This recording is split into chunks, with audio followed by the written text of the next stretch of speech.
आजच्या मराठी क्लासमध्ये तुम्हा सर्वांचं स्वागत आहे. तर विद्यार्थ्यांनो, सर्वात आधी तुम्ही तुमची मराठीची टेक्स्टबुक ओपन करा. टेक्स्टबुक काढा आणि त्याच्यामध्ये page number 27 lesson number 16 open करायचं आहे तुम्हाला. पाठाचं नाव आहे पाठ 16 मी नदी बोलते. मी नदी बोलते हे पाठ जे आहे हे ऑटोबायोग्राफी बोलतात ह्याला, कारण ही नदी आहे जी स्वतः बोललेली आहे आणि स्वतः लिहिलेली आहे. म्हणजे लेखक वेगळे आहेत पण स्वतः नदीनी बोललेलं आहे. ती कुठे उगम पावते आणि वाहत जाताना काय काय होतं तिच्यासोबत, हे सगळं ह्या पाठात वर्णन केलेलं आहे. आणि ती कशी पोल्युटेड पण होते, प्रदूषित पण कशी होते ते सुद्धा ह्या पाठात सांगितलेलं आहे. चला तर आपण बघूया.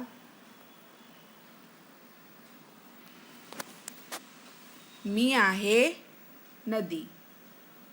माझा जन्म पर्वतावर होतो. मला अनेक ओढे येऊन भेटतात. त्या ओढ्यामुळे मी मोठी होत जाते. इतर नद्याही मला येऊन मिळतात. नदी म्हणजे river. Underline the word and write the meaning. जन्म म्हणजे बर्थ. पर्वत म्हणजे माउंटेन आणि ओढे म्हणजे स्ट्रीम. तर हे मीनिंग तुम्ही पेन्सिलने अंडरलाईन करून लिहून घ्या. तर मी आहे नदी. कोण आहे? ही नदी आहे आणि हिचा जन्म कुठे होतो? पर्वतावर. हे बघा, हे पर्वत आहे आणि इथे नदी उगम पावलेली आहे. माझा जन्म पर्वतावर होतो. मला अनेक ओढे येऊन भेटतात. ओढे म्हणजे स्ट्रीम्स. हे बघा, स्ट्रीम्स. स्ट्रीम्स कसे तयार होतात? जे पर्वतावरून छोटी छोटी जी पाण्याची धार खाली येत असते ती एक छोट्या स्ट्रीममध्ये परिवर्तन होऊन पुढे वाहत जाते आणि पुढे वाहत जाऊन ती नदीला मिळते. आणि असे अनेक ओढे जाऊन नदीला मिळतात आणि नदी मोठी होत जाते. आणि इतर नद्याही मला येऊन मिळतात.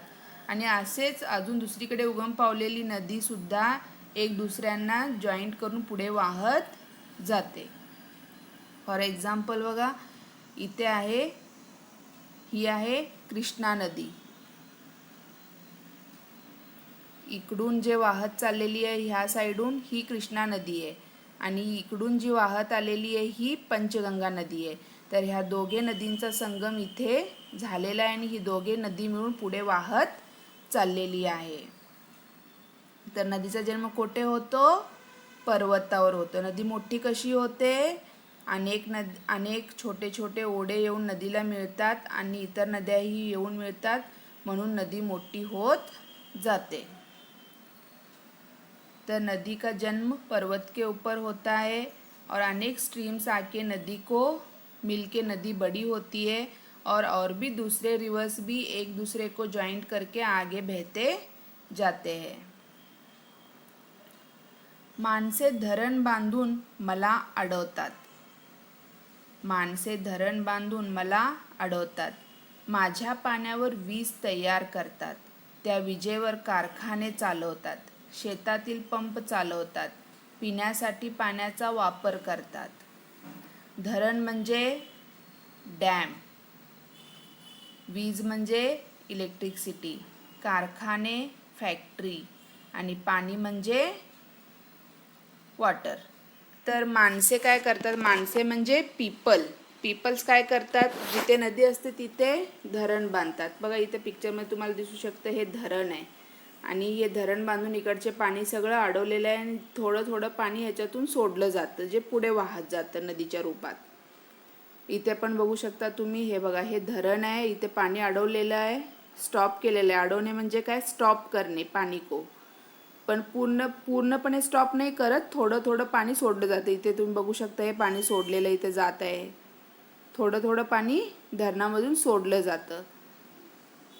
तर माणसे काय करतात? धरण बांधून पाण्याला अडवतात आणि ह्याच पाण्यावर वीज तयार करतात. हे बघा, इथे वीज तयार करतात नदीच्या पाण्यावर आणि त्या विजेवर कारखाने चालवतात. हे बघा, कारखाने. असे अनेक प्रकारचे कारखाने विजेवर चालवतात. आपल्या घरी टीव्ही, फ्रीज किंवा लाईट, फॅन हे सगळे आपले इलेक्ट्रिसिटीवरच चालतात.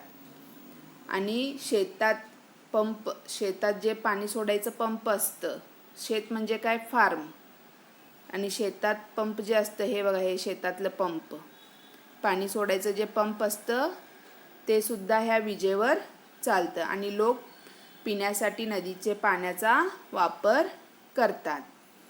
लोग लोग क्या करते हैं, नदी के ऊपर डैम बांध के पानी को स्टॉप करते हैं और थोड़ा थोड़ा पानी उसमें से आगे छोड़ के उसका खेती बाड़ी करने के लिए यूज़ करते, पीने के लिए यूज़ करते हैं। और उसी पानी के ऊपर इलेक्ट्रिसिटी भी तैयार करते हैं। और खेती बाड़ी में जो पानी छोड़ने के लिए पंप रहता है उसको भी उस इलेक्ट्रिसिटी के वजह से ही वो पंप भी चलता है और लोग पीने के लिए नदी का पानी का उपयोग करते हैं। मी उड्या मारते, धावते, उंच कड्यावरून वेगाने कोसळते, धबधब्याच्या रूपाने पर्वतावरून खाली येते, पर्वत उतारावरून मी सपाट मैदानी भागात येते, आता माझा वेग कमी झालेला असतो, माझ्या दोन्ही किनाऱ्यावरील परिसर मी हिरवागार करते, माझ्यामुळे शेतकरी शेतात भरपूर धान्य पिकवतात, पण मला एका गोष्टीची खंत आहे, मी सगळ्यांच्या उपयोगी पडते, तरीही माणसे माझ्या प्रवाहात सांडपाणी सोडतात, कचरा टाकतात, मला प्रदूषित करतात. मी उड्या मारते. उड्या मारते म्हणजे काय, नदी येता एका जागेवरून असं प्लेनच वाहत जाते का नाही ना, कुठे उंच टेकडी असते तर कुठे उतार असतो, किधर ऊपर ढीग के जैसा रहता है तो किधर चढ़ान रहती है तो किधर उतार रहता है, वैसे ही ऊपर नीचे होके नदी बहती जाती है। इसके लिए वो बोल रही है कि मैं उड्या मारते, धावते, रन करते, एकाच जागी थांबत नाही नदी, कधी पण एकाच जागी थांबत नाही, आणि उंच कड्यावरून वेगाने कोसळते आणि धबधब्याच्या रूपाने पर्वतावरून खाली येते। हे बघा, उंच कड्यावरून जेव्हा नदी वरतून खाली येते तेव्हा तिचा वेग खूप फास्ट असतो, वेग म्हणजे स्पीड, स्पीड ऊपर से जब नीचे आती है तो स्पीड बहुत ज़्यादा रहता है। तर या कड्यावरून उंचावरून खाली येते आणि ती कोणत्या रूपाने खाली येते, धबधब्याच्या रूपाने, धबधबा म्हणजे वॉटरफॉलच्या रूपाने आपण ह्या नदीला बघू शकतो, वाटरफॉल बोलते हैं इसको, इसको क्या बोलते हैं, इसको वाटरफॉल बोलते हैं। तर नदी काय करते, उंच कड्यावरून वेगाने कोसळते आणि धबधब्याच्या रूपाने ती पर्वतावरून खाली येते, पर्वत उतारावरून मी सपाट मैदानी भागात येते, आता माझा वेग कमी झालेला असतो। पर्वत उतारावरून म्हणजे एक पर्वतावरून जी खाली आली, आता इथे बघा तुम्ही, खाली पर्वतावरून येताना तिचा स्पीड जो आहे तो खूप फास्ट असतो, आणि जेव्हा ती खाली येते, हे बघा इथे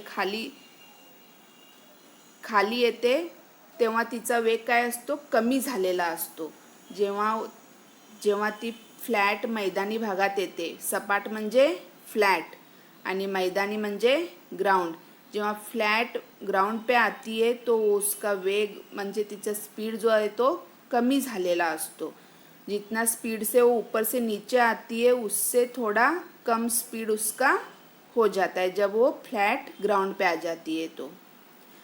माझ्या दोन्ही किनाऱ्यावरील परिसर मी हिरवागार करते, जिधर नदी रहती आहे, जिथे नदी असते तिच्या आजूबाजूचा परिसर, एन्व्हायरमेंट जो असतो तो एकदम ग्रीन असतो, म्हणजे तुम्ही बघा इथे नदी आहे आणि नदीच्या आजूबाजूला सगळं ग्रीनरी पसरलेली असते। ग्रीनरी का पसरते, कारण किसान जे असतात म्हणजे फार्मर्स जे असतात ते त्या नदीच्या पाण्याने आपली खेतीबाडी करत असतात।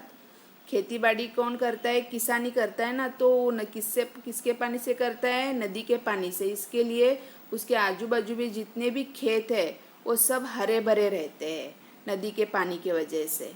माझ्यामुळे शेतकरी शेतात भरपूर धान्य पिकवतात। कशाच्या पाण्यामुळे शेतात शेतकरी धान्य पिकवतात, नदीच्या पाण्यामुळे शेतकरी शेतात भरपूर धान्य पिकवतात। जे आपण जेवण करतो, जो हम लोग खाना खाते हैं, वो कहाँ से आता है, खेती में से ही आता है। जब किसान अनाज उगाता है तो ही हमको खाने के लिए खाना मिलता है। तर शेतात शेतकरी कशामुळे धान्य उगवतो, भरपूर धान्य उगवतो, तर नदीच्या पाण्यामुळे धान्य उगवतो।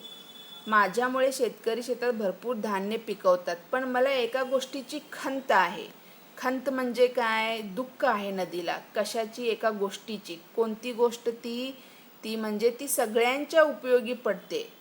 मी सगळ्यांच्या उपयोगी पडते, तरीही माणसे माझ्या प्रवाहात सांडपाणी सोडतात, कचरा टाकतात, मला प्रदूषित करतात. हे बघा, सांडपाणी, फॅक्टरीचे जे मलिन पाणी असतं, जे अनयूजेबल पानी असतं, डर्टी वाटर, उसको नदी में छोड़ा जाता है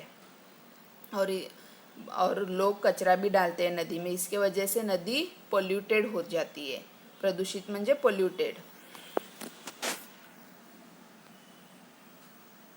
माणसांच्या वस्त्या, छोटी गावे, शहरे यांच्या जवळून वाहत जाताना मी जास्तच प्रदूषित होते. तरीही मी पुढे पुढे जातच राहते. मी कुठेही थांबत नाही. थांबला तो संपला, असेच मी सगळ्यांना सांगत असते. शेवटी मी सागराला जाऊन मिळते आणि नदी म्हणून माझा प्रवास थांबतो. माणसांच्या वस्त्या म्हणजे काय? माणसे म्हणजे काय? लोक, पीपल. पीपल जिथे राहतात त्याला वस्त्या बोलतात, स्टे. माणसांच्या वस्त्या, peoples where they are staying, त्याला स्टे म्हणतात. माणसांच्या वस्त्या, छोटी गावे, शहरे यांच्या जवळून वाहत जाताना मी जास्तच प्रदूषित होते. छोटे छोटे जो शहर रहते हैं, गांव रहते हैं, वहाँ से वो बहते जाती है तो ज़्यादा पोल्यूटेड हो जाती है. हे बघा, इथे नदी वाहत चाललेली आहे आणि त्याच्या बाजूलाच एक छोटंसं शहर किंवा गाव आहे आणि तिथून ती जात असताना जास्त पोल्यूटेड होते. कारण नदीजवळ असल्यामुळे काय करतात लोक? केर कचरा सगळे नदीमध्ये जाऊन टाकतात. हे बघा, सांडपाणी सोडतात, कचरा टाकतात, त्यामुळे नदी जास्त प्रदूषित होते. तरीही मी पुढे पुढे जातच राहते. मी कुठेही थांबत नाही.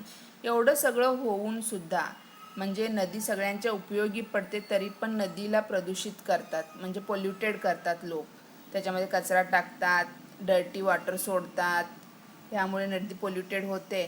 तरीही ती कुठेही थांबत नाही, पुढे पुढे जातच राहते. म्हणजे आपल्याला नदी एक संदेश देते की थांबला तो संपला, असेच मी सगळ्यांना सांगत असते. संदेश म्हणजे एक मेसेज देते, थांबला तो संपला, असेच मी सगळ्यांना सांगत असते. शेवटी मी सागराला जाऊन मिळते आणि नदी म्हणून माझा प्रवास थांबतो. प्रवास म्हणजे जर्नी आणि सागर म्हणजे सी, समुद्र. तर नदीचा प्रवास केव्हा थांबतो? जेव्हा ती समुद्राला जाऊन नदी मिळते, तेव्हा तिचा जर्नी जो आहे तो संपतो. आणि नदी सगळ्यांना एक मेसेज देते. काय मेसेज देते? थांबला तो संपला. म्हणजे आपल्याला काहीही प्रॉब्लेम झालं तरी त्याला सॉल्व करत आपल्याला पुढेच जात राहायचं आहे, एका ठिकाणी थांबायचं नाही आहे. असा हा नदी सगळ्यांना संदेश देते, थांबला तो संपला. तर तुम्ही थांबू नका. तुमचे काहीही प्रॉब्लेम असेल तर त्याला फेस करून तुम्ही पुढे जात राहा.